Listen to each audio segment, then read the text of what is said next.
What's up, team? We back again. Joe Mill here with Killer Miller Q, and we getting together something special here for game day. Super Bowl's right around the corner, and it's about time that we put together a little bit of chili. I know it's not chilly around here. I'm in Arizona, but all my family and everybody else is sitting back cold, and most of y'all are in snow. So let's put together a special video. We got smoked brisket chili. I know you're gonna like this. I got something special for you. Hold tight.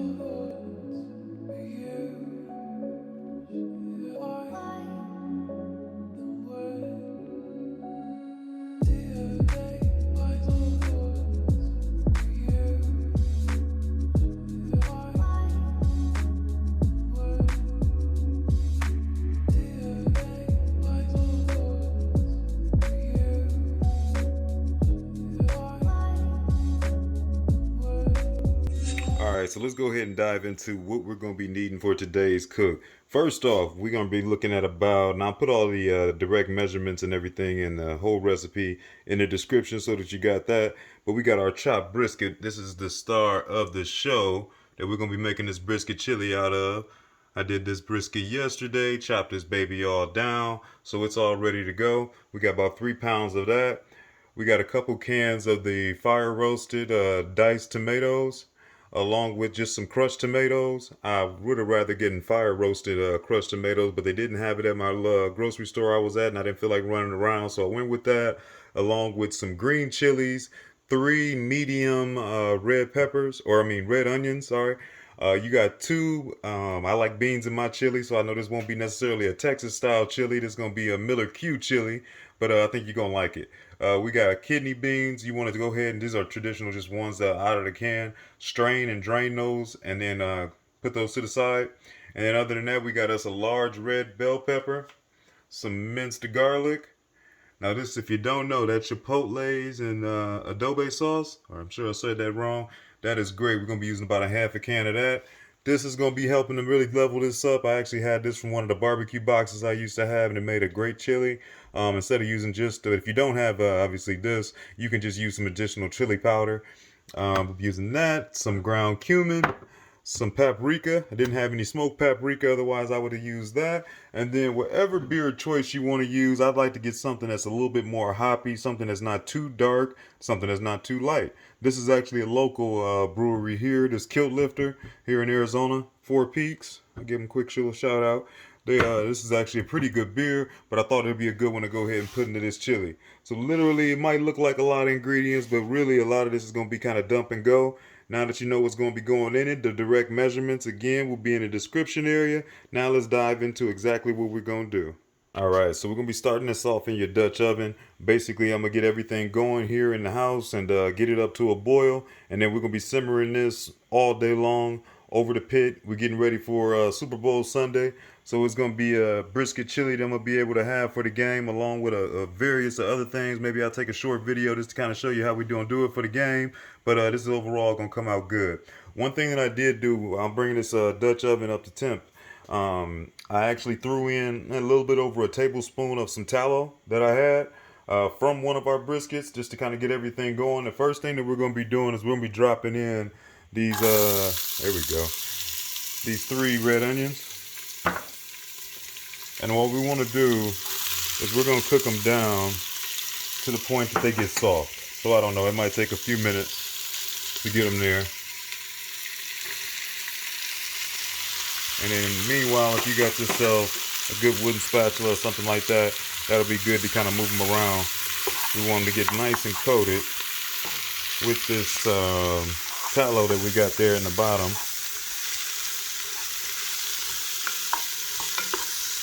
And this is going to be the start of our chili. Might look like a lot of onions, but these red onions are flavorful. And when these cook down, you won't even know that they're there. Nice rough chop on those. I'll bring you back in a few minutes, see what you look like. In a few minutes, you see those are starting to get a little translucent. That looks pretty decent. And they're starting to get basically a little soft. Next thing we're going to be throwing in will be our large red bell pepper. This won't need that long at all. We'll give it about a minute. And again, we always just want to keep it moving. We don't want anything to end up sticking on the bottom. I'm probably over about medium-high heat, roughly.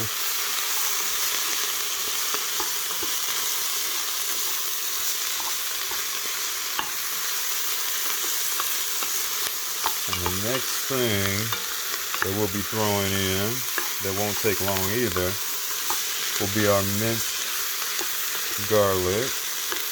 Now you easily could have, also went with garlic clove and just chopped it up and minced your own, or you can use minced garlic. Either or will be fine. Obviously it's nothing like fresh if you want to take the time to get it done. Alright, that's been close to a minute. Now let's get our garlic. Toss all of it in there.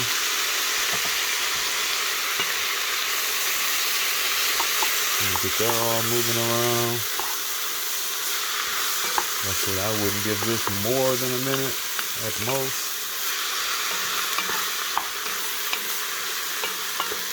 Starting to smell good. Keep it moving. You don't want it to stick. There's such a large amount of onions I started off with. I probably could have used a little bit more tallow and been fine, but still got some good juice. Alright. So now we got that nice and incorporated looking, right? You see a little bit of, fogging up. There we go. You see a little bit of that garlic on everywhere. Nice good steam going. Next thing we're going to put in the meat. Obviously, this brisket. It's already cooked. So it's not like you're cooking it. But really, what we're doing is we're about to incorporate it with everything before we add the liquid stuff in. Let me mix this up real good and I'll bring you in and let you see what it looks like. Yes, we looking good. And you can already tell we're going to have us some beautiful, meaty chili when we get this thing said and done. Alright, so we got it nice and incorporated. I just want you to see what it looked like all mixed together. I had to get 2 hands on this thing. Alright, so the next thing that we're going to be doing is basically just adding in all our dry ingredients. There is no particular right or wrong way that you can do this as far as which ones will go first, but I'm going to be adding in that, get you a look at it, that Suckle Buster's Texas seasoning. Or if you don't, like I said, if you don't got that, basically this is where you're going to be putting in and subbing in chili powder.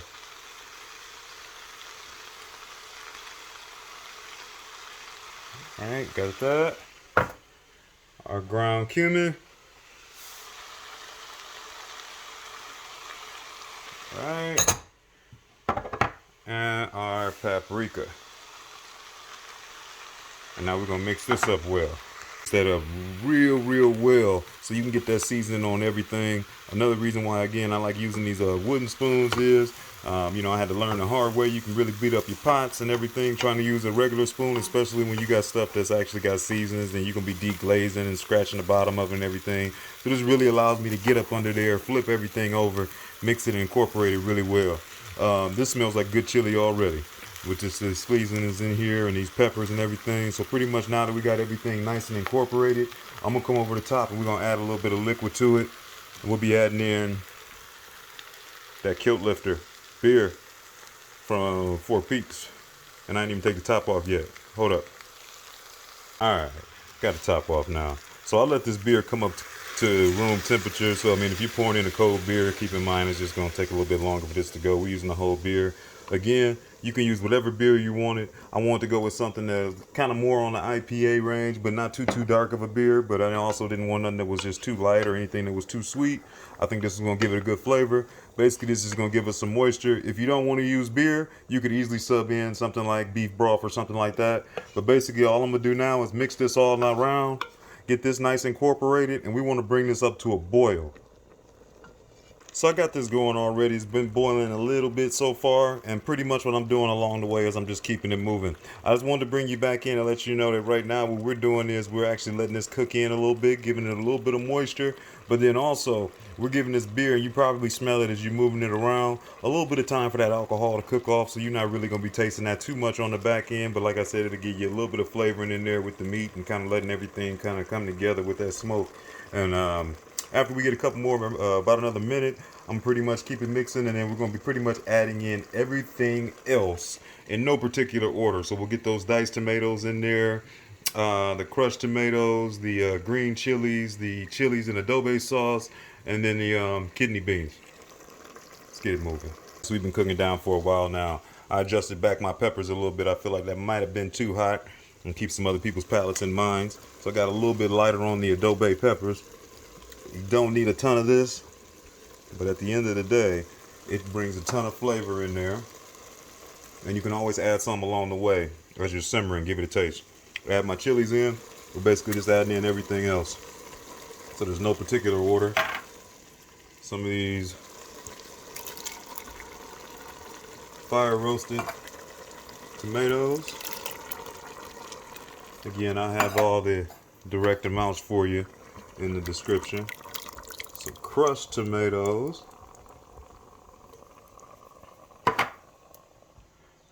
And for all my Texas friends, they'll hate me.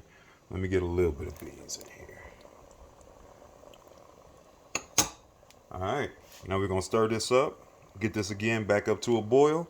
And then we're going to be taking this out to the pit. Alright, we've been stirring, we've been incorporating, and I just wanted to bring you in so you can see what it looks like as we coming up to a slow boil. I'm going to let it go a little bit longer.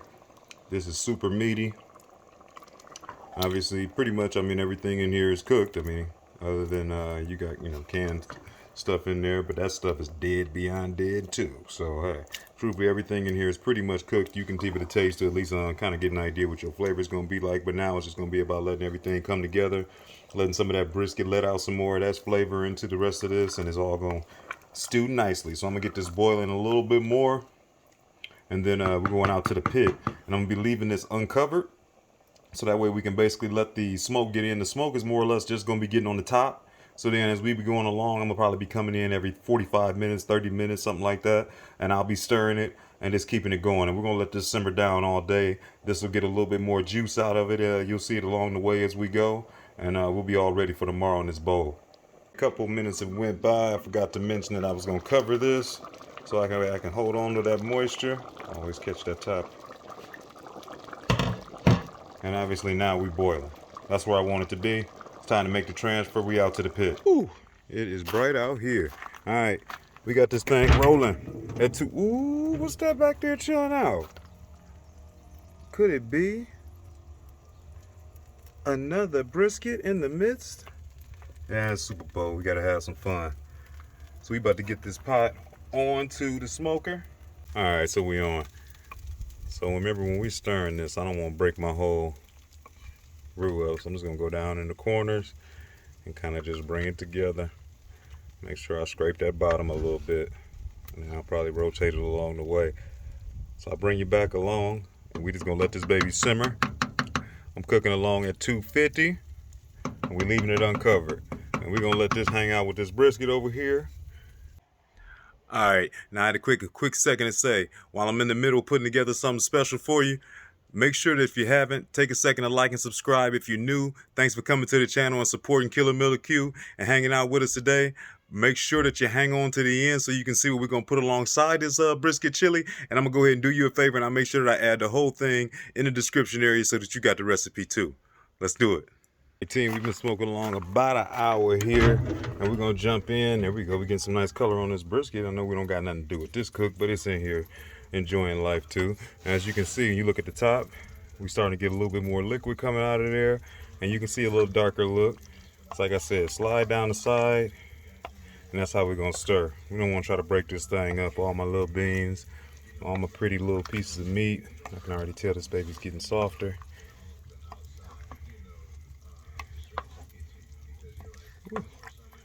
We just want to move this thing around a little bit. and let it stay on in here and keep on simmering. Like I said, we've been smoking along 250. Look at that. Get too much of that glare on you. That 3 pounds of meat got swallowed up once you start getting that sauce and everything, but it'll be a lot of meat in each bite, just like I like it. All right, I'll bring you back in an hour. Side cook, we give me. So we just about a couple hours in. Oh yeah, that brisket's looking good over there. Super for the super. There we go. Just doing it again. Get along them sides. Draw it up in the middle. Keep this thing simmering. Overall, this good smoke. So we smoking along today. Let me get that down a little bit so you can get a better view. My bad. We smoking along today on some pecan wood. Like I said, we're just about a couple hours in on the simmer game. We're smoking along right in between 225, 250. It's looking good.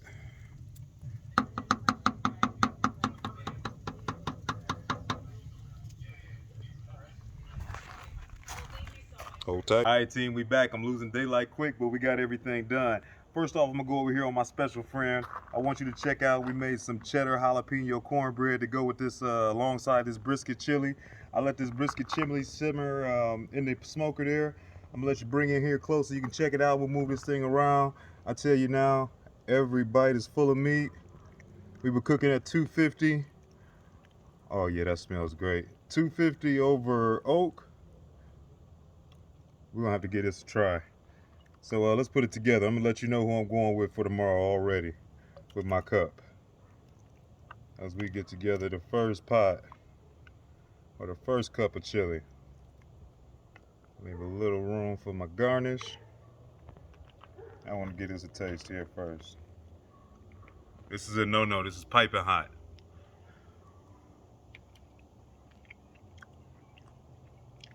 Love it. All right, now we're gonna get into making it really good. Now, if you want yours a little bit hotter, you can always add in a little bit more of those adobe peppers. We get a little bit of that. Get a little bit of this cheese.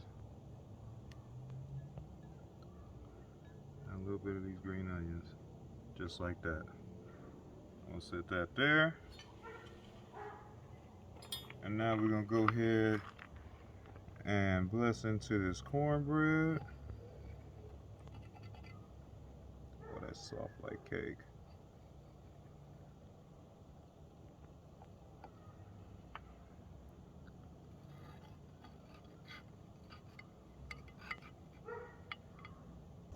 All right, now we got that done. This cornbread is still hot. I gotta get a little taste of this. That's great. That is gonna take this to a whole nother level.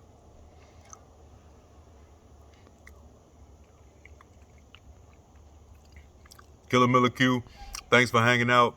Check out this brisket chili recipe. Real easy to do. Something you can do if you do got some leftover brisket. See you later. Peace.